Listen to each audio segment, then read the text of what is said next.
നമസ്കാരം. ഇടതുപക്ഷ ജനാധിപത്യ മുന്നണി സർക്കാരിനെ ഇല്ലാതാക്കാൻ വേണ്ടി മാധ്യമങ്ങൾ നടത്തിക്കൊണ്ടിരിക്കുന്ന ഒരു പ്രത്യേക രീതിയിലുള്ള സെലക്റ്റീവ് ജേർണലിസം ഉണ്ടല്ലോ.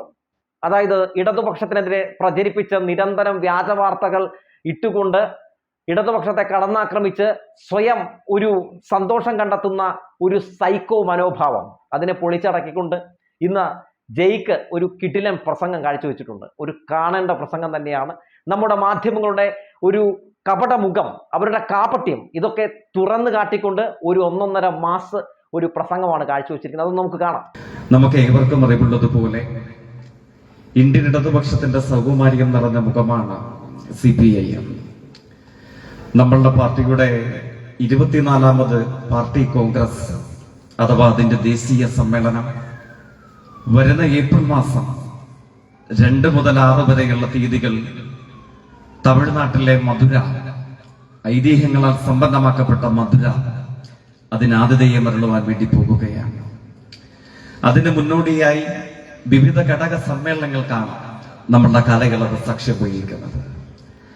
നമ്മളുടെ പ്രദേശത്തെ ഏരിയ സമ്മേളനത്തിന് മുന്നോടിയായി ജനജീവിത സംബന്ധമായ വിവിധ വിഷയങ്ങളിൽ അതത് കാലയളവിൽ ശ്രദ്ധയോടുകൂടെ സംവദിക്കാറുള്ള CPIM മാധ്യമ സംബന്ധമായ രാഷ്ട്രീയ വിശകലനത്തിനായിട്ടാണ് ഇപ്പോൾ നാം ഇവിടെ ഒത്തുചേരുന്നത്.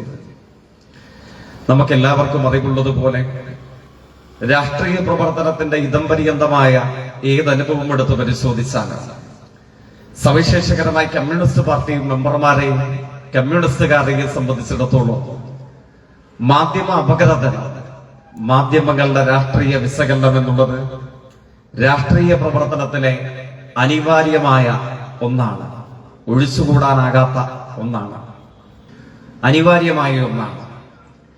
മാധ്യമ വിമർശനം അഥവാ മാധ്യമങ്ങളുടെ രാഷ്ട്രീയ സംബന്ധമായ അപഗ്രഥനം ഒഴിച്ചു നിർത്തി ഒരു ഘട്ടത്തിൽ പോലും കമ്മ്യൂണിസ്റ്റ് പാർട്ടിയുടെ പ്രവർത്തകർക്ക് രാഷ്ട്രീയ പ്രവർത്തനം മുമ്പോട്ടേക്ക് നയിക്കാനാവുന്നതേയല്ല.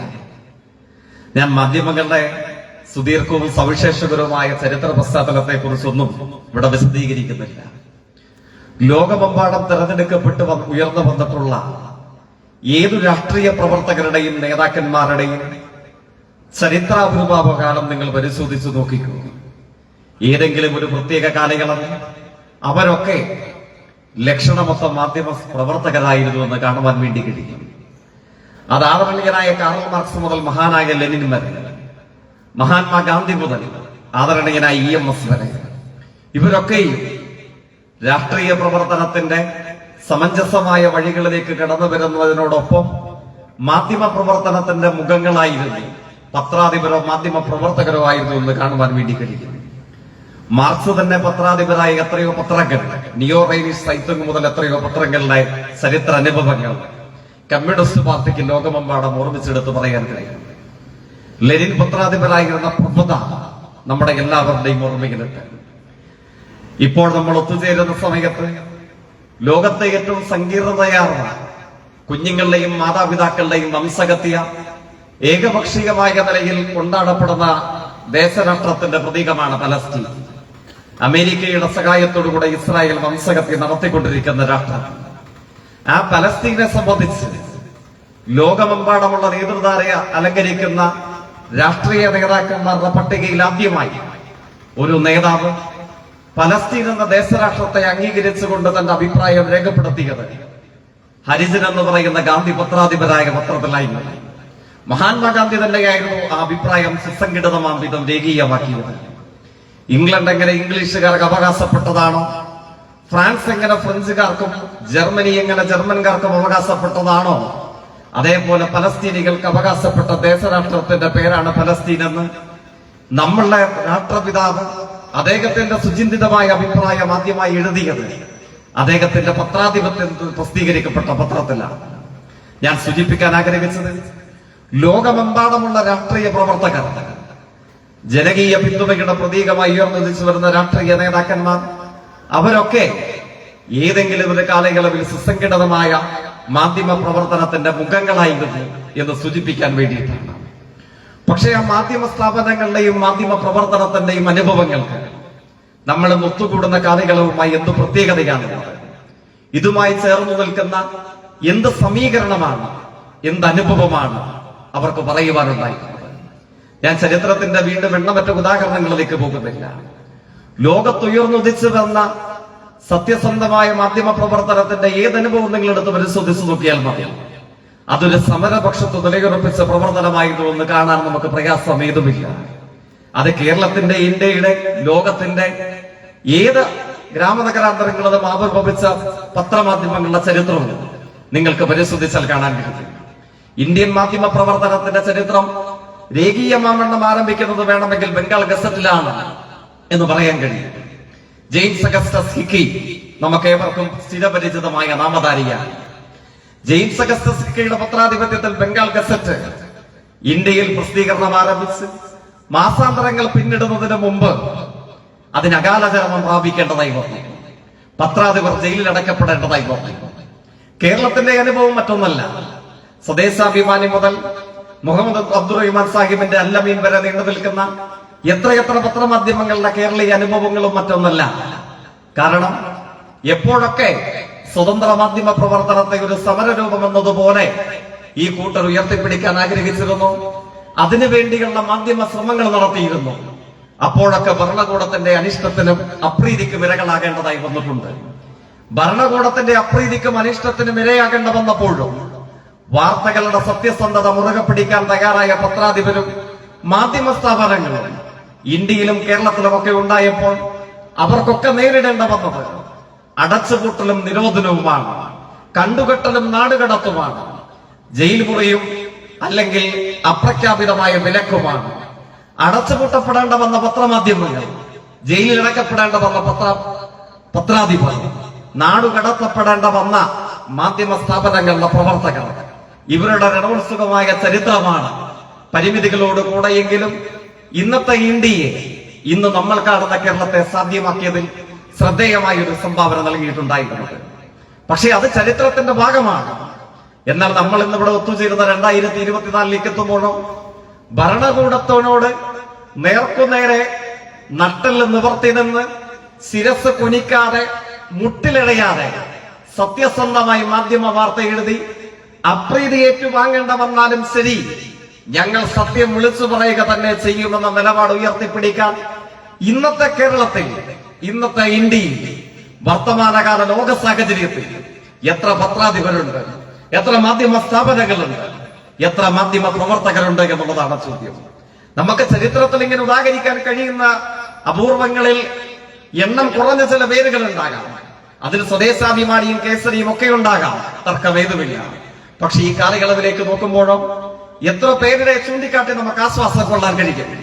ഏതേത് സ്ഥാപനങ്ങളെ ചൂണ്ടിക്കാട്ടി പ്രതീക്ഷാനിർഭരമായ ഒരു സാന്നിധ്യം എന്നതുപോലെ നിരാശകൾക്കിടയിലും കൂരുകളിനിടയിലും ഉയർന്നു കത്തുന്ന നക്ഷത്രത്തിന്റെ ജ്വാല എന്നതുപോലെ നമുക്കാരിൽ, ഏതു പേരിൽ, ഏതു മാധ്യമ സ്ഥാപനത്തിൽ നമുക്കിന്ന് പ്രതീക്ഷ അർപ്പിക്കാൻ കഴിയും?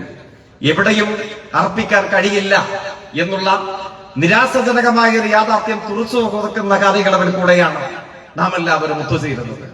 വർത്തമാനകാല ലോക സാഹചര്യത്തിൽ നമ്മുടെ നാട്ടിലെ ജനസമൂഹം വെല്ലുവിളി നേരിടുന്ന ഏതു പ്രശ്നവും നിങ്ങൾ എടുത്ത് പരിശോധിച്ചു നോക്കുക. അത് വംശീയതയാവട്ടെ, വർഗീയതയാവട്ടെ, സാമ്പത്തിക അസമത്വമാവട്ടെ, അഴിമതിയാവട്ടെ, ജനജീവിത സംബന്ധമായി ജനജീവിതത്തെ സമൂലമായി ബാധിക്കുന്ന ഏതു പ്രശ്നവും നിങ്ങൾ എടുത്ത് പരിശോധിച്ചു നോക്കുക. അവിടെ മാധ്യമ സ്ഥാപനങ്ങൾ നിലയുറപ്പിക്കുന്നത് ആരോടൊപ്പമാണ്? എണ്ണമറ്റ വിഷയങ്ങളുടെ ഉദാഹരണങ്ങളിലേക്ക് ഞാൻ കടന്നു പോകുന്നില്ല. ഇന്നത്തെ പത്രമാധ്യമങ്ങളിൽ ചിലതെങ്കിലും, ഇത് ഹിന്ദു ഉൾപ്പെടെയുള്ള 1-2 മാധ്യമങ്ങൾ, എനിക്ക് തോന്നുന്നു മലയാളത്തിൽ നിന്ന് ദേശാഭിമാനിയും ഇന്ന് പ്രസിദ്ധീകരിക്കപ്പെട്ട ഇത് ഹിന്ദുവും മാത്രമാണ് രാജ്യത്ത് ഉയർന്നുദിച്ചു വരുന്ന വിലക്കയറ്റത്തിന്റെ തോതിനെ സംബന്ധിച്ച് 6% കവച്ചു വെക്കുന്ന ഇൻഫ്ലേഷന്റെ റേറ്റിംഗിനെ സംബന്ധിച്ച് മുൻപേജിൽ വാർത്ത പ്രസിദ്ധീകരിച്ച 2 മാധ്യമങ്ങൾ ഹിന്ദുവും ദേശാഭിമാനിയുമാണ്. നിങ്ങൾ പരിശോധിച്ചാൽ മതി. മറ്റു മാധ്യമങ്ങൾ എവിടെയും ഒരേ പ്രാധാന്യത്തോടുകൂടെ ഈ വാർത്ത ഇന്നത്തെ അച്ചടി മാധ്യമങ്ങൾ റിപ്പോർട്ട് ചെയ്തതായി കാണാൻ കഴിയില്ല. ഞാൻ സന്ദർഭവശാൽ അത്തരമൊരു ഉദാഹരണം ഇവിടെ ആമുഖമായി സൂചിപ്പിക്കാൻ കാരണം, വിലക്കയറ്റം സമീപകാല ഇന്ത്യയുടെ ചരിത്രത്തിൽ ജനജീവിതത്തെ ദുസ്സഹമാക്കുന്ന, ജനജീവിതത്തെ ദുരിതപൂർണമാക്കുന്ന ഒരു അനുഭവമായി മാറുകയാണ്. അതിനെ സംബന്ധിച്ച് 1-2 മാധ്യമങ്ങൾ മാത്രം ഇന്നത്തെ ദിവസം വാർത്ത പ്രസിദ്ധീകരിച്ചിട്ടുണ്ട്. പ്രസിദ്ധീകരിക്കുന്ന വാർത്തകളുടെ ഒരു സ്വഭാവം എന്താണ്? സാധാരണഗതിയിൽ ഇടതുപക്ഷ രാഷ്ട്രീയ പ്രവർത്തകർക്കിടയിൽ മാധ്യമ സംബന്ധമായ ക്ലാസുകൾ, ചർച്ചകളൊക്കെ സംഘടിപ്പിക്കുമ്പോൾ ഉദാഹരണ സഹിതം നമ്മൾ പലപ്പോഴും പറയാറുണ്ട്. സാധാരണഗതിയിൽ രാഷ്ട്രീയ പക്ഷപാതിത്വത്തോടുകൂടെ സത്യസന്ധമായ മാധ്യമ വിമർശനം നടത്തുന്ന മാധ്യമ പ്രവർത്തകർ അരിയുടെയും പലവ്യഞ്ജനത്തിന്റെയും ഇന്ധനത്തിന്റെയും ഒക്കെ വില കൂടുമ്പോൾ വാർത്ത എഴുതാറുണ്ട്. അരിയുടെ വില കൂടി എന്ന് ചില മാധ്യമങ്ങൾ വാർത്ത എഴുതും. എന്നാൽ സത്യസന്ധമാണ് മാധ്യമ പ്രവർത്തനമെങ്കിൽ ജനങ്ങളുടെ ജീവൽ പ്രശ്നങ്ങളോടൊപ്പം നിലയുറപ്പിക്കുന്ന, അവരെ സമരോത്സുകരാക്കുന്ന, ഭരണകൂടത്തിന്റെ തെറ്റായ നയങ്ങൾക്കെതിരെ പ്രതിപക്ഷ നേതൃത്വങ്ങളോടൊപ്പം നിലയുറപ്പിക്കാൻ തന്റെ ഇടവും കരളുറപ്പും ഉള്ളതാണ് മാധ്യമ പ്രവർത്തനമെങ്കിൽ പലപ്പോഴും ഉപയോഗിക്കേണ്ട വരുന്ന വാക്ക് വില കൂടി എന്നുള്ളതായിരിക്കില്ല, വില കൂട്ടി എന്നുള്ളതായിരിക്കും. പക്ഷെ നമ്മൾ ശ്രദ്ധിച്ചാൽ മതി, പ്രതിപക്ഷ നേതൃത്വങ്ങളോടൊപ്പം നിലയുറപ്പിക്കാൻ താല്പര്യമില്ലാത്തവർ, അല്ലെങ്കിൽ ഭരണകൂടത്തിന്റെ അപ്രീതിയെ ഭയക്കേണ്ട വരുന്നവർ, ഭരണകൂടത്തിന്റെ ഇംഗിതങ്ങൾക്കൊപ്പം തൂലിക ചലിപ്പിക്കാൻ മത്സര ബുദ്ധിയോടുകൂടെ പ്രവർത്തിക്കുന്ന മാധ്യമ സ്ഥാപനങ്ങളും പ്രവർത്തകരും അവർ ഈ യാഥാർത്ഥ്യത്തിന് നേരെ കണ്ണടക്കാറാണ് പതിവുള്ളത്. ഒരിക്കൽ പോലും വില കൂട്ടി എന്ന യാഥാർത്ഥ്യത്തെ അവർ പങ്കുവെക്കുകയില്ല. വില കൂടി എന്നും കൂട്ടി എന്നുമുള്ള വലിപ്പത്തിലേക്ക് വരുമ്പോൾ അക്ഷരത്തിന്റെ സ്പേസ് തായുടെ കടിയിൽ ഒരു വര കൂടെ വലിച്ചാൽ കൂടി എന്നുള്ളത് കൂട്ടി എന്നുള്ളതായി മാറും. പക്ഷെ പ്രത്യേകത എന്താണ്? അപ്പോൾ രാഷ്ട്രീയം കീഴ്മേൽ മറിയും. വാക്കുകളുടെ രാഷ്ട്രീയം അർത്ഥസമ്പൂർണമാം വിധം അതിന്റെ അടിത്തറയും മേൽക്കൂരയും പൊളിച്ചെടുത്തേണ്ട സ്ഥിതിയിലേക്ക് മാറും.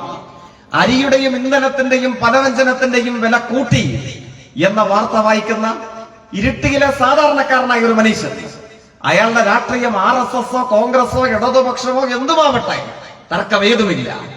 എന്റെയും നിങ്ങളുടെയും ജീവിതത്തെ സമൂലമായി ബാധിക്കാൻ സാധ്യതയുള്ള പലവ്യഞ്ജനത്തിന്റെയോ ഇന്ധനത്തിന്റെയോ പാചകവാതകത്തിന്റെയോ അരിയുടെയോ വില കൂടിയതല്ല, വില കൂട്ടിയതാണ് എന്നൊരു ദൃശ്യമാധ്യമ പ്രവർത്തകൻ, ഒരു അച്ചടി മാധ്യമം, അല്ലെങ്കിൽ സാമൂഹ്യ മാധ്യമത്തിലെ ഒരു പുതിയ ആധുനിക സാങ്കേതിക രൂപം ഇവർ പറയുകയാണ്, വില കൂട്ടി എന്ന് പറയുകയാണ്. സ്വാഭാവികമായ ചോദ്യം നമ്മുടെ ഉള്ളിൽ, ആ വാർത്ത സാധാരണക്കാരനായ ഒരു ഇരുട്ടിയിലെ മനുഷ്യന്റെ ഉള്ളിൽ ഉത്പാദിപ്പിക്കുന്ന ബോധ്യം എന്താണ്?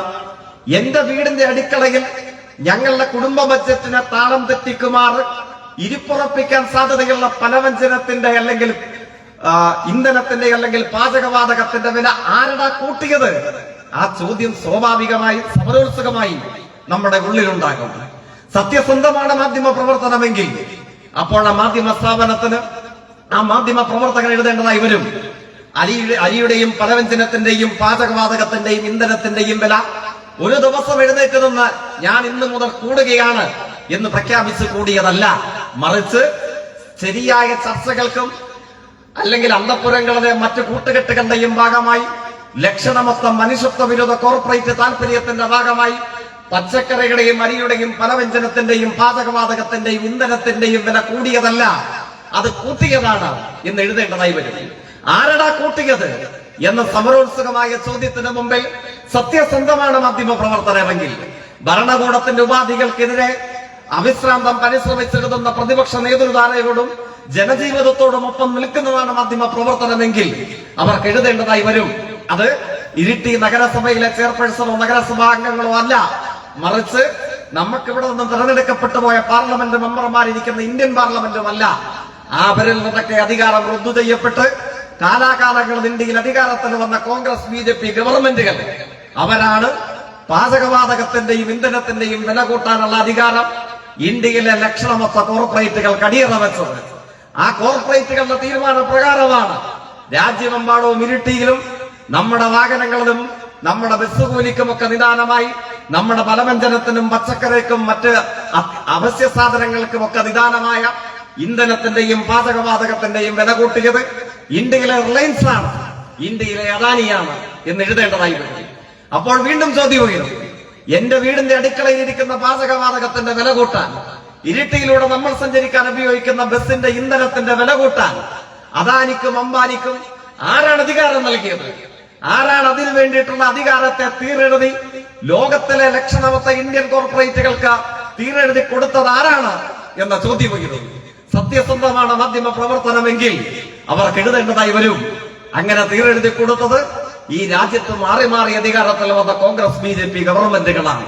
നിങ്ങളൊന്ന് പരിശോധിച്ചു നോക്ക്. ഇന്നും വാർത്തയുണ്ട്. ഞാൻ സൂചിപ്പിച്ചു, ഇത് ഹിന്ദു മുതൽ നമ്മുടെ ദേശാഭിമാനി വാർത്ത ചെയ്യുന്നു.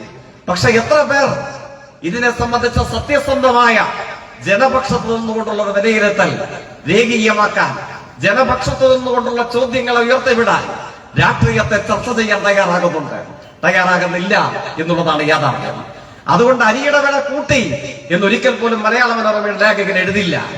7 മണി മുതൽ 10 മണി വരെ നീണ്ടു നിൽക്കുന്ന പ്രൈം ന്യൂസ് അവർ ഡിബേറ്റുകൾ എവിടെയും ഒരു ആങ്കർമാരും മര്യാദ പഠിപ്പിക്കാൻ നമ്മളെ എല്ലായ്പ്പോഴും പെയ്തിറങ്ങാറുള്ള അവരുടേതായ ഗിരിപ്രഭാഷണങ്ങൾ കൊണ്ട് നമ്മളെ കോൾമയർ കൊള്ളിക്കാറുള്ള ഒരു ആങ്കർമാരും വില കൂടി എന്ന വാചകത്തിനപ്പുറം വില കൂട്ടി എന്നൊരു വാക്ക് നമ്മളോട് ഉരിയാടാറില്ല. എന്തുകൊണ്ട് ഉരിയാടാറില്ല? താല്പര്യം എന്ന് പറയുന്നത് മുതലാളികളുടെ താല്പര്യമാണ്. മുതലാളികളുടെ താല്പര്യം എന്ന് പറയുന്നത് ഇന്ത്യയിലെ കോർപ്പറേറ്റുകൾക്ക്, ലക്ഷണമൊത്ത വർഗീയ കോർപ്പറേറ്റ് സഖ്യത്തിന് കീഴടങ്ങുന്ന, അവരുടെ പേര് കേൾക്കുമ്പോൾ മുട്ടിലടയുന്ന, അവരുടെ ചിത്രം കാണുമ്പോൾ നിലത്ത് കിടക്കുന്ന ആ സമീപനമാണ് വർത്തമാനകാല ഇന്ത്യയിലെ മാധ്യമങ്ങളെ നയിക്കുന്നത്. അവിടെ മാധ്യമങ്ങൾ ജനപക്ഷത്തു നിന്നുകൊണ്ടുള്ള പ്രവർത്തനമല്ല, മറിച്ച് ലക്ഷണമൊത്ത ജനവിരുദ്ധ താല്പര്യത്തിന്റെ പ്രതീകങ്ങളായി, ജനവിരുദ്ധ രാഷ്ട്രീയത്തിന്റെ ഉപാസകരായി, അതിന്റെ പ്രതീതി നിർമ്മാണത്തിന്റെ ഉടമകളായി മാറുന്നു എന്നുള്ളതാണ് ഇന്നത്തെ അനിവാര്യമായ ദുരന്തം. ഇത് നമ്മൾ നേരിടുന്ന ദുരന്തമാണ്. കേരളത്തിലെ ഇന്ത്യയിലെ ജനങ്ങൾ നേരിടുന്ന അനിവാര്യമായ അല്ലെങ്കിൽ അനിഷ്ടകരമായ അപ്രിയമായ ദുരന്ത സത്യങ്ങളൊന്നാണ്. ഇത് സാമ്പത്തിക താല്പര്യങ്ങളുടെ ഭാഗമായി മാത്രമുള്ളതല്ല എന്ന് കാണാൻ വേണ്ടി കഴിയും. വർഗീയതയും മതനിരപേക്ഷതയും ഏറ്റുമുട്ടുമ്പോൾ സാധാരണഗതിയിൽ ലോകമെമ്പാടുമുള്ള മനുഷ്യ ചരിത്രത്തിന്റെ ഏത് വികാസഘട്ടത്തിലും ഉയർന്നു വരാറുള്ള ചോദ്യമാണ്, നിങ്ങളുടെ ചേരി ഏതാണ്, നിങ്ങൾ ഏതു പക്ഷത്താണ്, നിങ്ങൾ ആരോടൊപ്പമാണ് എന്നുള്ള ചോദ്യം. ആ ചരിത്ര ചോദ്യത്തിന് മുമ്പിൽ പലപ്പോഴും ചരിത്രത്തിന്റെ വികാസഘട്ടങ്ങളിൽ ശ്രദ്ധേയമായ മറുപടി ഉണ്ടായിട്ടുണ്ട്. ഫാസിസ്റ്റ് വിരുദ്ധ മുന്നേറ്റത്തിന്റെ കാലയളവിൽ അമ്മയുടെ സാഹിത്യകാരൻ മാക്സിം ഗോർക്കിയാണ് ചോദിക്കുന്നത്, ലോകമെമ്പാടുമുള്ള സാഹിത്യ നായകന്മാരെ നിങ്ങളുടെ ചേരിയത് പ്രത്യേകത എന്താണ്? മനുഷ്യൻ വെല്ലുവിളി നേരിടുന്ന ഏതു ചരിത്രഘട്ടത്തിലും നിങ്ങൾ പരിശോധിച്ചു നോക്ക്, വർത്തമാനകാല ഇന്ത്യയിൽ മാധ്യമങ്ങളുടെ സമീപനം, അവരുടെ സ്ഥാനം ആരോടൊപ്പമാണ്? ഇന്ത്യ വർത്തമാനകാല സാഹചര്യത്തിൽ അനുദിന സാധാരണമാംവിധം വംശീയതയിൽ നിന്നും വർഗീയതയിൽ നിന്നും വെല്ലുവിളി നേരിടുകയാണ്. വർഗീയതയിൽ നിന്നും വംശീയതയിൽ നിന്നും വെല്ലുവിളി നേരിടുമ്പോൾ, അല്ലെങ്കിൽ വർഗീയതയും മതനിരപേക്ഷതയും മുഖാമുഖ യുദ്ധത്തിൽ ഏർപ്പെടുമ്പോൾ കേരളീയ മാധ്യമങ്ങളുടെ സമീപനം എന്താണ്? ഇന്ത്യൻ മാധ്യമങ്ങളുടെ സമീപനം എന്താണ്? പലപ്പോഴും അവർ വർഗീയതയ്ക്കായി വഴി തുറന്നു കൊടുക്കുകയാണ്. വർഗീയതയെ വെളുപ്പിക്കാൻ, വർഗീയ രാഷ്ട്രീയത്തിന്റെ ദംഷ്ട്രകളെ പൊതിഞ്ഞു പിടിച്ച് മധുരത്തിന്റെ കവറിൽ ശ്രദ്ധേയമായ സ്വീകാര്യത നൽകുവാൻ ഇന്ത്യൻ മാധ്യമങ്ങൾ മത്സരിക്കുന്നത് നമ്മൾ കാണാറുണ്ട്. എണ്ണമറ്റ ഉദാഹരണങ്ങൾ നമുക്ക് മുമ്പിലുണ്ട്. ഞാൻ എല്ലാത്തരം വിശദാംശങ്ങളിലേക്ക് പോകുന്നില്ല.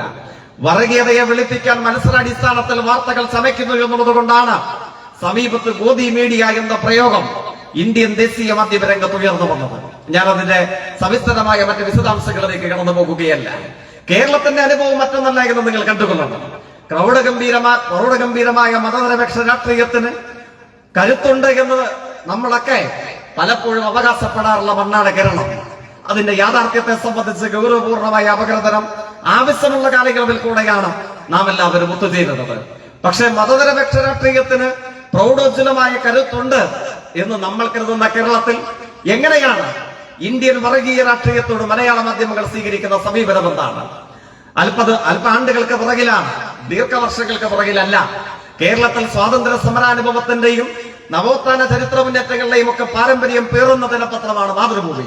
ആ മാതൃഭൂമിയിൽ ഗാന്ധി രക്തസാക്ഷി ദിനാചരണത്തോടനുബന്ധിച്ച് പ്രസിദ്ധീകരിക്കപ്പെട്ട അനുസ്മരണ ലേഖനം, അത് മുൻപേജിൽ പ്രസിദ്ധീകരിക്കപ്പെട്ട അനുസ്മരണ ലേഖനം ആരുടേതായിരുന്നു എന്നുള്ളത് ഈ സദസ്സിൽ ചിലരെങ്കിലും ഓർമ്മിക്കുന്നുണ്ടാകും. നമ്മൾ ഇരിട്ടി നഗരഹൃദയത്തിൽ ഒത്തുചേരുന്നതിന് അല്പാണ്ടുകൾക്ക് പുറകിൽ ഒരു ജനുവരി 30 മലയാളത്തിന്റെ മാധ്യമങ്ങളിൽ പ്രധാന പദവി അലങ്കരിക്കുന്ന മാതൃഭൂമി ഇന്ത്യൻ മതനിരപേക്ഷ രാഷ്ട്രീയത്തിന് നേരെ പല്ലിളിച്ച് കാണിച്ചത് ഇന്ത്യയിൽ ഗാന്ധി ഘാതകരുടെ പിൻഗാമിയായ ഇന്ത്യൻ സംഘടിത വർഗീയതയുടെ പ്രതീകമായ RSSന്റെ സർസംഘചാലക മോഹൻ ഭാഗവത് ഗാന്ധി അനുസ്മരണ ലേഖനം മാതൃഭൂമി ദിനപത്രത്തിൽ എഴുതി. RSSന്റെ സർസംഘചാലകന് ഗാന്ധി ഘാതക സംഘത്തിന്റെ വർത്തമാനകാല ഇന്ത്യയിലെ നേതാവ് ഗാന്ധി അനുസ്മരണ ലേഖനം കേരളത്തിലെ ഒരു ദിനപത്രത്തിൽ എഴുതുകയാണ്. ഇതിൽ പരം അപമാനം മലയാള മാധ്യമ രംഗത്തിന് നേരിടാനുണ്ടായിരുന്നു. അതായത് ഗാന്ധിയുടെ ഘാതക സംഘത്തിന്റെ ഈ നൂറ്റാണ്ടിലെ നേതാവിനെ കൊണ്ട് ഗാന്ധി അനുസ്മരണ ലേഖനം കേരളത്തിലെ ഒരു മാധ്യമം എഴുതിക്കുകയാണ്. അല്പ പതിറ്റാണ്ടുകൾക്ക് പുറകിലായിരുന്നെങ്കിൽ നമുക്കിത് ചിന്തിക്കാൻ കഴിയുമായിരുന്നു. ഒരിക്കലും കഴിയുമായിരുന്നില്ല. എങ്ങനെയാണ് വർഗീയതയ്ക്ക് കേരളീയ മാധ്യമങ്ങൾ വഴിപ്പെടുന്നത്? വർഗീയത ഇരിക്കാൻ പറയുമ്പോൾ മുട്ടിലിഴയാൻ നിൽക്കുന്ന മാധ്യമ സംഘങ്ങളായി കേരളത്തിലെ മാധ്യമങ്ങൾ എങ്ങനെ മാറുന്നു? അതിന്റെ ആയിരക്കണക്കിന് വരുന്ന അനുഭവങ്ങളിൽ സുപ്രധാനമായ ഒന്നാണ് മാതൃഭൂമിയിൽ ഇതൊന്നായിട്ടുള്ളത്. ഇതേ സമീപനം നിങ്ങൾക്ക് മറ്റേത് മാധ്യമങ്ങളും കാണാൻ കഴിയും. അല്പ നാളുകൾക്ക് പുറകിൽ വെച്ചിട്ടാണ് ഇപ്പൊ മാധ്യമ ദിനപത്രം ജമാഅത്തെ ഇസ്ലാമിയുടെ മുഖപത്രമാണ്. ജമാഅത്തെ ഇസ്ലാമിയുടെ അമീർ കേരളത്തിന്റെ ചുമതലയുള്ള അമീർ കൂടെയായിരുന്നു. അയാളാണ് അല്പമാസങ്ങൾക്ക് പുറകിൽ രാജ്യ തലസ്ഥാനത്ത് ഡൽഹിയിൽ ചെന്ന് RSSന്റെ ജനറൽ സെക്രട്ടറിയെ കണ്ടു.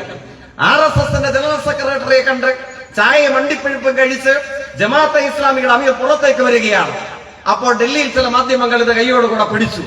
അദ്ദേഹത്തോട് ചോദിച്ചു, എന്താണ് ഇവിടെ കാര്യം?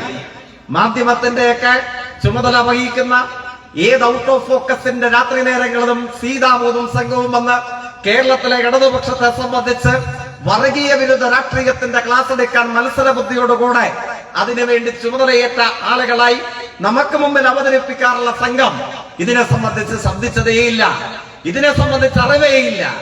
എന്തുകൊണ്ട് RSSന്റെ ജനറൽ സെക്രട്ടറിയുടെ ആതിഥേയം സ്വീകരിച്ച് RSS ജനറൽ സെക്രട്ടറിയുടെ അടുക്കളയിൽ പോയിരുന്ന ചായയും വണ്ടിപ്പെരുപ്പും കഴിച്ചു എന്ന ചോദ്യത്തിന് മുമ്പിൽ അയാളുടെ മറുപടി, കേന്ദ്രം ഭരിക്കുന്ന പാർട്ടിയല്ലേ, അതുകൊണ്ടൊന്ന് കണ്ടുകളയാമെന്ന് വിചാരിച്ച് വന്നതാണ്.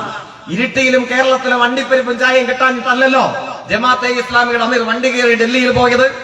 RSS എന്ന് കേൾക്കുമ്പോൾ മുട്ടിലിഴയും, വർഗീയത എന്ന് കേൾക്കുമ്പോൾ ശിരസ് കുനിയും, നട്ടല് വളയും. ഈ അനുഭവങ്ങൾ മാധ്യമ ലോകത്ത് സുലഭമായി വരുന്നു എന്നുള്ളതാണ് നമ്മൾ ഒത്തുചേരുന്ന കാലഘട്ടത്തിന്റെ പ്രത്യേകത. അവിടെയാണ് സ്വാഭാവികമായ ഒരു വലിയ ചോദ്യം ഉയർന്നു വരുന്നത്. ഇത്തരം വെല്ലുവിളികൾ നേരിടുന്ന സമയത്ത് രാഷ്ട്രീയ ശരിയോടൊപ്പം വർഗീയതയും മതനിരപേക്ഷതയും ഏറ്റുമുട്ടുമ്പോൾ നിങ്ങൾ ആരോടൊപ്പം എന്ന ചോദ്യം പ്രസക്തമായി തീരുന്നത്, പാരായണർഗമായി മാറുന്നത് ഈ അന്തരീക്ഷത്തിലാണ്. അവിടെ നിങ്ങൾ ആരോടൊപ്പം നിലയുറപ്പിക്കും? നിങ്ങൾ ഏതു ചേരിയിൽ നിൽക്കും? അവിടെ കേരളത്തിന്റെ രാഷ്ട്രീയ അനുഭവം നിങ്ങൾ നോക്ക്. ഇപ്പോ മുഖ്യമന്ത്രിയെ ഒരു മലപ്പുറം വിരുദ്ധനായി ചിത്രീകരിക്കാൻ ശ്രമങ്ങൾ നടക്കുമ്പോൾ മുഖ്യമന്ത്രിക്ക് നേതൃത്വം നൽകുന്ന ഇടതുപക്ഷ ജനാധിപത്യ മുന്നണി കേരളത്തിൽ ന്യൂനപക്ഷ വിരുദ്ധരാണ് എന്ന് ചിത്രീകരിക്കാനുള്ള ശ്രമം നടക്കുന്നു. നിങ്ങളോ നമ്മുടെ എല്ലാവരുടെയും ഓർമ്മയിലുണ്ട്, പാർലമെന്റ് തെരഞ്ഞെടുപ്പിൽ നമുക്ക് പരാജയം നേരിടേണ്ടതായി വന്നു. 20-ൽ 19-ലും അപ്രതീക്ഷിതമായ തിരിച്ചടി കേരളത്തിൽ ഇടതുപക്ഷത്തിന് നേരിടേണ്ടതായി വന്നു. ഇടതുപക്ഷം 20-ൽ 19-ലും പരാജയപ്പെട്ടപ്പോൾ കേരളത്തിൽ RSSന്റെ നേതാവല്ല, നിർഭാഗ്യവശാൽ കേരളത്തിലെ പ്രതിപക്ഷ നേതാവിന്റെ പ്രസ്താവന എന്താണ്? അദ്ദേഹമാണ് പറയുന്നത്, നിങ്ങൾ പൗരത്വം മുതൽ പലസ്തീൻ വരെ ഉയർത്തി. ആരെ പ്രീണിപ്പിക്കാൻ ഉയർത്തി? കേരളത്തിലെ മുസ്ലിങ്ങളെ പ്രീണിപ്പിക്കാൻ ഉയർത്തി. പൗരത്വം മുതൽ പലസ്തീൻ വരെ മുസ്ലിം പ്രീണനത്തിനായി നിങ്ങൾ ഉയർത്തി എന്ന് വിളിച്ചു പറഞ്ഞത് കേരളത്തിൽ സംഘപരിവാർ രാഷ്ട്രീയത്തിന്റെ വർഗീയതയുടെ പ്രതീകമായ നേതാവല്ല, നിർഭാഗ്യവശാൽ കേരളത്തിലെ കോൺഗ്രസിന്റെ പ്രതീകമായ കേരളത്തിലെ പ്രതിപക്ഷ നേതാവാണ്. അങ്ങനെ പറഞ്ഞ അതേയാൾ തന്നെ പറയുന്നു, ഇപ്പോൾ നാം മാധ്യമ സമനാറിനായി ഒത്തുചേരുന്നതിന് അല്പ ദിവസങ്ങൾക്ക് പുറകിൽ പറയുന്നു, നിങ്ങൾ മലപ്പുറം വിരുദ്ധരാണ്, നിങ്ങൾ ന്യൂനപക്ഷ വിരുദ്ധരാണ്, നിങ്ങൾ ഭൂരിപക്ഷ പ്രകടനം നടത്തുന്നു. ഇത് രണ്ടും പറയുന്നത് ആരാണ്? രണ്ടിന്റെയും പ്രചാരകരാരാണ്? ഒരൊറ്റ സംഘമാണ് എന്ന് കാണാൻ വേണ്ടി കഴിയും.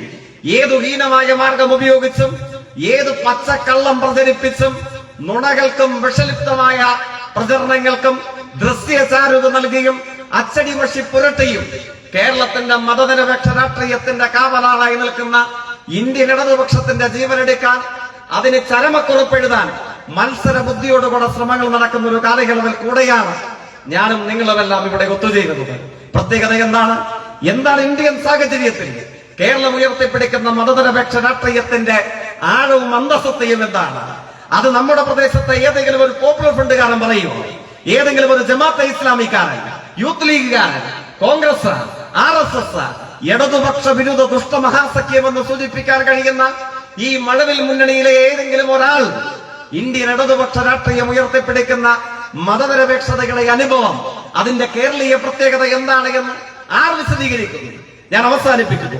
2024-ലാണ് RSSന്റെ മൗത്ത് പീസായ ഓർഗനൈസർ ഏപ്രിൽ മാസം പ്രസിദ്ധീകരിക്കപ്പെടുമ്പോൾ 2024 ഏപ്രിൽ ലക്കത്തിലും സംഘപരിവാർ രാഷ്ട്രീയത്തിന്റെ മുഖമാസികയായ ഓർഗനൈസർ ആവർത്തിക്കുന്ന ഒരു കണക്കുണ്ട്. എന്താണ് ആ കണക്ക്? മലയാളികൾ നിർബന്ധമായും ഓർമ്മിച്ചിരിക്കേണ്ടതാണ്. നിങ്ങൾക്ക് CPIM-നോട് വിയോജിപ്പുണ്ടോ ഇല്ലയോ എന്നുള്ളത് മറ്റൊരു കാര്യം. പക്ഷെ പ്രത്യേകത എന്താണ്? സ്വന്തം മതവിശ്വാസത്തിന്റെ പേരിൽ അപരനായ മനുഷ്യൻ കൊല്ലപ്പെടാൻ പാടില്ല എന്നാണ് നിങ്ങൾ ആഗ്രഹിക്കുന്നതെങ്കിൽ, മതനിരപേക്ഷ രാഷ്ട്രീയം ഉയർത്തിപ്പിടിക്കാനാണ് നിങ്ങൾ ആഗ്രഹിക്കുന്നതെങ്കിൽ, നമ്മളെല്ലാവരും ഗൗരവത്തോടുകൂടെ കാണേണ്ട ഒരു കണക്ക് ഈ 24 ഏപ്രിൽ മാസം ഓർഗനൈസർ ആവർത്തിക്കുന്നുണ്ട്. RSS ഇന്ത്യയിൽ ഏറ്റവും കൂടുതൽ സക്രിയമായി പ്രവർത്തിക്കുന്ന ശാഖകളുള്ള ഇന്ത്യൻ സംസ്ഥാനം. അതിനെ സംബന്ധിച്ച് ഓർഗനൈസർ പറയുകയാണ്, തെറ്റിദ്ധരിക്കേണ്ടതില്ല, UP will decide what India will be എന്ന് രാഷ്ട്രീയ വിശാരദന്മാർ ഒരു വേള പറഞ്ഞിരുന്ന UP അല്ല RSS ഏറ്റവും കൂടുതൽ സ്വാധീനമുള്ള മണ്ണ്. നാഗപ്പൂർ ഉൾക്കൊള്ളുന്ന മഹാരാഷ്ട്ര RSS ഇന്ത്യയിലെ ഹെഡ്ക്വാർട്ടേഴ്സ് ആയ നാഗപ്പൂർ ഉൾക്കൊള്ളുന്ന മഹാരാഷ്ട്രയല്ല. ഇന്ത്യൻ പ്രധാനമന്ത്രിയുടെ ജന്മനാടായ ഗുജറാത്ത് അല്ല. ഈ വർഷവും ഏപ്രിൽ മാസം ഓർഗനൈസർ പറയുന്നത് 5468 ശാഖകൾ ദിനം പ്രതി പ്രവർത്തിക്കുന്ന ഇന്ത്യയിലെ തങ്ങളുടെ ഒന്നാമത്തെ സംസ്ഥാനം എന്ന് പറയുന്നത് അത് കേരളമാണ്. അതാണ് RSS അവകാശപ്പെടുന്നത്. എന്നിട്ടും എന്തുകൊണ്ടായിരിക്കാം ഈ അനുഭവം RSS ദേശീയ അടിസ്ഥാനത്തിൽ കേരളത്തിൽ അവകാശപ്പെട്ടിട്ടും എന്തുകൊണ്ടായിരിക്കാം ഇരിട്ടിയും കണ്ണൂരും കേരളവും ഇനിയും വർഗീയ കലാപങ്ങളുടെ നാടായി മാറാത്തത്?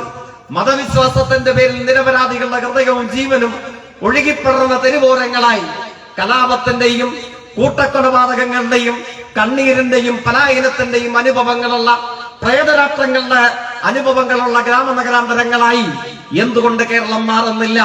നമ്മൾ ജാഗ്രതയോടുകൂടെ തിരിച്ചറിയണം. സംഘടിതമായി മാധ്യമ സംഘം ഇടതു രാഷ്ട്രീയത്തിന്റെ ജീവനെടുക്കാൻ ഈ നുണകളുടെ ഉപാസകരായി കേരളത്തിൽ അഹോരാത്രം പണിയെടുക്കുകയാണ്.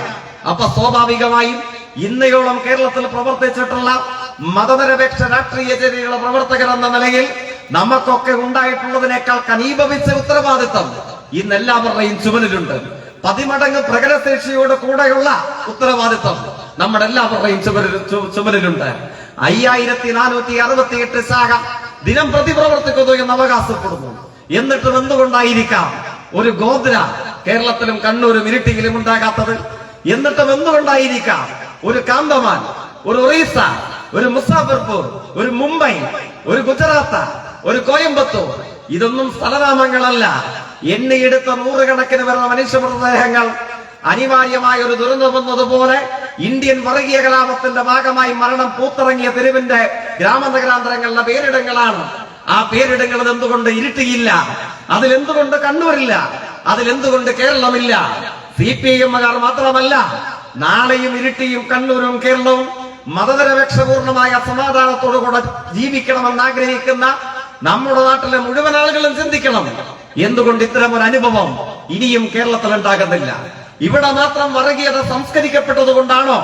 അതോ ഇവിടുത്തെ വർഗീയവാദികൾ സമാധാനപൂർണമായി ഇരിട്ടിയും കണ്ണൂരും കേരളവും നിൽക്കണം എന്നാഗ്രഹിക്കുന്നവരാണോ?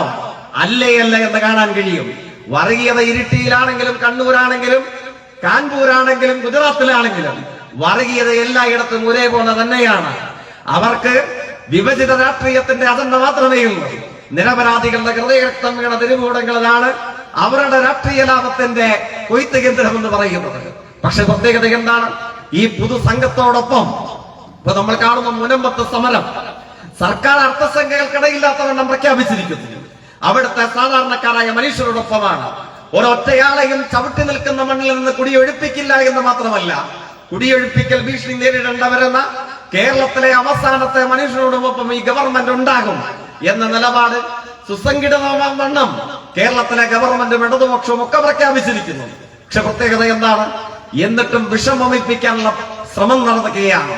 പുതുരൂപങ്ങൾ മാനായും മാരീചനായും വർഗീയതയുടെ വേഷമെന്ന് നമുക്കിടയിലേക്ക് രംഗപ്രവേശം ചെയ്യുകയാണ്. അല്പ ദിവസങ്ങൾക്ക് പുറകിലാണ് ഇരിട്ടിയിലേക്ക് വരുമ്പോൾ പോസ്റ്റർ കാണാം. സ്വതന്ത്ര ചിന്തകരുടെ സമ്മേളനം നടത്തപ്പെട്ടു പോലും. എവിടെ? കോഴിക്കോട്. ആരാണ് ഈ സ്വതന്ത്ര ചിന്തകൻ? C. രവിചന്ദ്രൻ.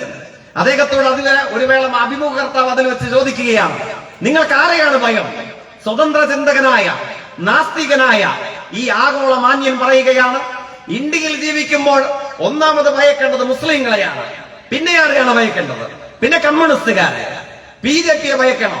വേണ്ട, RSS-നെ ഭയക്കേണ്ടതില്ല. ഇത് ഇതേപോലെ വിളിച്ചു പറഞ്ഞത് ആരാണ്? സ്വതന്ത്ര ചിന്തകനായ ഈ ആഗോള മാന്യൻ ഈ പ്രതികരണം നടത്തുന്നതിന് എത്രയോ പതിറ്റാണ്ടുകൾക്ക് പുറകിൽ ഗോൾവൽക്കർ എന്ന RSS-ന്റെ പ്രചാരകൻ ഇന്ത്യയെ ലക്ഷണമൊത്തം മതരാഷ്ട്രമാക്കണമെങ്കിൽ മുസ്ലിമിനെയും ക്രിസ്ത്യാനിയെയും മാർക്സിസ്റ്റുകാരെയും കൊന്നുകളയണമെന്ന് പുസ്തകം എഴുതി വെച്ചില്ലേ? ആ അനുഭവം തന്നെയല്ലേ ഈ അഭിനവ നാസ്തിക മോർച്ചയുടെ നേതാവ്. നാസ്തികർ എന്ന് കേൾക്കുമ്പോൾ തെറ്റിദ്ധരിക്കണ്ട. നാസ്തികർക്കിടയിൽ RSSന് ഫ്രാക്ഷൻ ഉണ്ട്. അതിന്റെ പേരാണ് നാസ്തിക മോർച്ച. അതിന്റെ നേതാവാണ് ഈ ആഗോള മാന്യൻ. സ്വതന്ത്ര ചിന്തകരായി വന്ന് പൊതുമാധ്യമ സങ്കേതങ്ങളെ ഉപയോഗിച്ച് വർഗീയതയ്ക്ക് സ്വീകാര്യത ഉണ്ടാക്കാൻ ശ്രമിക്കുന്ന മാന്യൻ. അയാൾ പറയുന്നത് നാസ്തിക മോർച്ചയുടെ RSS പ്രേമത്തിന്റെ പുത്തൻ അനുഭവങ്ങളാണ്. മുനമ്പത്തിന് ശേഷവും സമരം പരിഹരിക്കപ്പെടുന്ന ഘട്ടമെത്തുമ്പോഴും പിന്നെയും ചിലർ വിഷമമിപ്പിക്കാൻ ശ്രമിക്കുകയാണ്. ക്രിസ്തുമത വിശ്വാസികൾക്കിടയിൽ RSS പ്രേമം കൊണ്ടു നടക്കുന്ന ഒരു പൊതുവിഭാഗം കാസ പീസ എന്നൊക്കെ പേര് പറഞ്ഞ് ഇങ്ങനെ പുതുസംഘങ്ങൾ നമുക്കിടയിലൂടെ രംഗപ്രവേശം ചെയ്യുകയാണ്. നമ്മൾ ഓർമ്മിക്കുന്നില്ലേ? മാസാന്തരങ്ങൾക്ക് പുറകിൽ വെച്ചിട്ടാണ് ഫാദർ സ്റ്റാൻസാമി, ജസ്യൂട്ട് സമുദായ അംഗമായ കത്തോലിക്ക പുരോഹിതൻ, അദ്ദേഹം മരണപ്പെട്ടു. അല്ല, ജയിലിലിട്ട് ഫാദർ സ്റ്റാൻസാമി RSS കൊന്നുകളഞ്ഞു. എത്ര കാസാക്കാർക്ക് പൊള്ളി കേരളത്തിൽ. എന്തുകൊണ്ട് ഫാദർ സ്റ്റാൻസാമി ഇരിട്ടിയിലും കണ്ണൂരും കേരളത്തിലും ഉണ്ടാകുന്നില്ല? 80-85 വയസ്സുണ്ടായിരുന്ന ഒരു വന്യവയോധികനായ പുരോഹിതനെ ജയിലിലടച്ചു. പാർക്കിൻസൺസ് രോഗബാധിതനായിരുന്നു. കുടിക്കാൻ ഒരു കപ്പ് ഗ്ലാസ് വെള്ളമെടുത്ത് വിറയാർന്ന കൈകളാൽ ചുണ്ടോടടുപ്പിച്ച് കുടിക്കാനുള്ള ആവതില്ലാതെ വന്നപ്പോൾ ആ വയോധികനായ പുരോഹിതൻ സുപ്രീം കോടതിയിൽ ഒരു സ്ട്രോ നൽകണമെന്ന് ആവശ്യപ്പെട്ടുകൊണ്ട് അപേക്ഷ സമർപ്പിച്ചു. എന്തായിരുന്നു ഇന്ത്യൻ ഭരണകൂടം, ഇന്ത്യൻ സംഘപരിവാരത്തിന്റെ പ്രതികരണം? ഈ വന്യവയോധികനായ മനുഷ്യൻ വെള്ളം കുടിക്കാതെ ചത്ത് മണ്ണോട് മണ്ണടിഞ്ഞാലും ശരി, അയാൾക്ക് സ്ട്രോ കൊടുക്കാൻ പാടില്ല എന്നുള്ളതായിരുന്നു. അദ്ദേഹം ജയിലിൽ കിടന്ന് മരണപ്പെട്ടു. RSS ഫാദർ സ്റ്റാൻസാമി എന്ന വന്യവയോധികനെ ജയിലിലിട്ട് കൊന്നുകളഞ്ഞു. എത്ര മാധ്യമങ്ങൾക്ക് അത് കേരളത്തിൽ വാർത്തയായി, എത്ര കാസാക്കാർക്ക് അത് പൊള്ളലേൽപ്പിച്ചു. ഡോക്ടർ ഗ്രഹാം സ്റ്റെയിൻസ്, ഫിലിപ്പും തിമോത്തിയും. ഇന്ത്യൻ മതനിരപേക്ഷ രാഷ്ട്രീയം മറക്കാൻ പാടില്ല. അദ്ദേഹം ഓസ്ട്രേലിയയിൽ നിന്ന് ബിഷപ്പുകാരനായിരുന്നില്ലേ? ഫിലിപ്പിന്റെ പേര് 7 വയസ്സ്, തിമോത്തിക്ക് 4 വയസ്സ്. 7ഉം 4ഉം വയസ്സുള്ള 2 കുഞ്ഞുങ്ങളെ ഗ്രഹാം സ്റ്റെയിൻസിനോടൊപ്പം ജീപ്പിലിട്ട് ചുട്ടരിച്ച് കൊന്നുകളഞ്ഞിട്ടുണ്ടായിരുന്നില്ലേ? എന്താ അത്തരമൊരു അനുഭവം ഇരിട്ടിയിൽ ഉണ്ടാകാത്തത്? എന്താ അത്തരമൊരു അനുഭവം കണ്ണൂരും കേരളത്തിലും ഉണ്ടാകാത്തത്? കന്യാസ്ത്രീകളെ ബലാത്കാരം ചെയ്തു. ക്രിസ്തുമത വിശ്വാസികൾ അവരുടെ വിശുദ്ധ ഗ്രന്ഥമായി കരുതുന്ന ബൈബിൾ കാന്തമാർ കലാപത്തിൽ കൂട്ടിയിട്ട് കത്തിച്ചു കളഞ്ഞു. പള്ളികൾ അഗ്നിക്കിരയാക്കി. നമ്മൾ ഇന്ന് ഒത്തുചേരുന്നതിന് 24 മണിക്കൂർ മുമ്പ് മണിപ്പൂരിൽ നിന്ന് കേട്ട വാർത്ത, കുക്കി വിഭാഗത്തിൽപ്പെട്ട 11 പേരെ CRPF ജവാന്മാർ കൂട്ടക്കൊല ചെയ്തു എന്ന അനുഭവമാണ്. എന്തുകൊണ്ട് അത്തരമൊരു അനുഭവം കേരളത്തിൽ കണ്ണൂരും ഇരിട്ടിയിലും ഉണ്ടാകുന്നില്ല? കാസ പീസ സംഘങ്ങൾ RSS പ്രേമം നയിക്കുന്ന, വർഗീയതയ്ക്ക് പരവതാനി വിധിക്കുന്ന, വർഗീയത എന്ന് കേൾക്കുമ്പോൾ മുട്ടിലിഴയുകയും നിലവിളക്ക് കൊളുത്തുകയും ശാഖയ്ക്ക് കാവൽ കിടക്കാൻ മത്സരിക്കുകയും ചെയ്യുന്ന അഭിനവ കേരളത്തിലെ ഇടതുപക്ഷ വിരുദ്ധ ദുഷ്ടമുഖ സഖ്യമുള്ള സമയത്ത് നമ്മുടെ മതനിരപേക്ഷ ശരി ഓർക്കണം. RSS 24-നും അവകാശപ്പെടുന്നു ഞങ്ങൾക്ക് ഇന്ത്യയിൽ ഏറ്റവും കൂടുതൽ സക്രിയമായ ശാഖകളുള്ള സംസ്ഥാനം കേരളമാണ്. എന്നിട്ടും എന്തുകൊണ്ട് ഇത്തരം ഇന്ത്യൻ അനുഭവങ്ങൾ കേരളത്തിന്റെ അതിർത്തിക്കുള്ളിൽ ഉണ്ടാകുന്നില്ല? ഒരു സ്റ്റാൻസാമി, ഒരു ഗ്രഹാം സ്റ്റെയിൻസ്, ഒരു ഫിലിപ്പ്, ഒരു തിമോത്തി, ഒരു മണിപ്പൂര്, ഒരു കാന്തമാൻ, ഒരു ഒറീസ, ഈ അനുഭവങ്ങൾ എന്തുകൊണ്ട് കേരളത്തിൽ ഉണ്ടാകുന്നില്ല?